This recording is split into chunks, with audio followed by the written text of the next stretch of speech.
If you're new to flight sims or come from the arcade type games like War Thunder, you'll realize that you don't need to have a joystick and that you can do everything with a mouse and keyboard. But IL-2 is vastly different. You will need to have a decent joystick.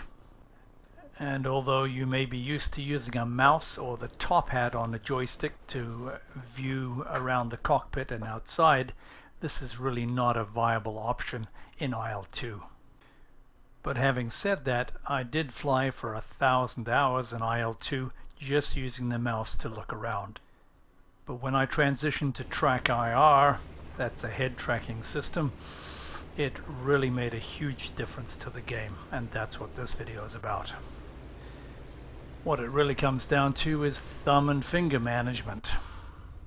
If your hands and fingers are busy dealing with top hats and the mouse, you're not able to do all the other things that you need to do in terms of cockpit engine management and other things.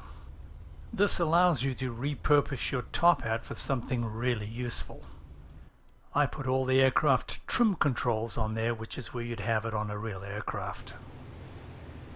I am not advocating TrackIR over the other head tracking systems, it's just the one that I have. There are videos on YouTube where you can actually build your own head tracking system by going to an electronic shop and purchasing the pieces. TrackIR works very simply. There's a laser mounted on top of your screen which reflects back onto 3 reflective surfaces attached to your headset. The concept is called 6 degrees of freedom, which means moving your head up and down, moving it left and right, forward and backwards. As you move your head, the change in position is recorded and then reflected on the screen. So moving your head down to the left will show that's what you're looking at. It also allows you to put your head outside the cockpit because you can move your whole body to the left or to the right. It provides an awesome immersion that you don't get by using the mouse and top hat. Unlike moving up to the next step, which will be virtual reality, TrackIR or head tracking systems do not require any additional memory or higher CPU rates or anything like that. It's a plug and play kind of deal. So for $200 to $300, a TrackIR type system would dramatically improve your game and your level of fun and immersion. As you can see from this clip, things can get pretty hectic pretty quickly, and you need to have all the tools at your disposal to be able to survive.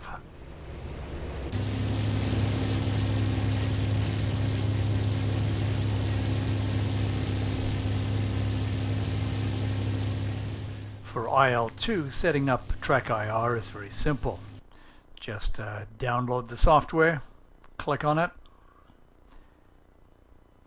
and I don't know the virtues of the Pro clip versus the other one. I have the simple version. But we can then click on the different titles and scroll down to IL-2. I don't really know what that does, but the TrackIR has run very smoothly for me.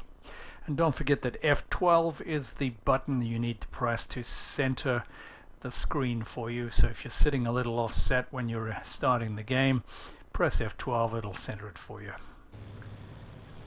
And that's about as simple as it gets.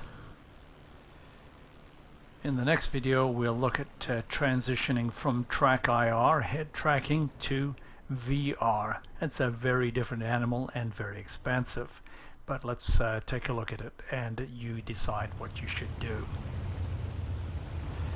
Again, thanks for watching. Hope you get some value from this information. As always, if you've enjoyed this video, found it helpful, please like it or subscribe. Or if there's another topic you'd like me to cover, please leave a comment.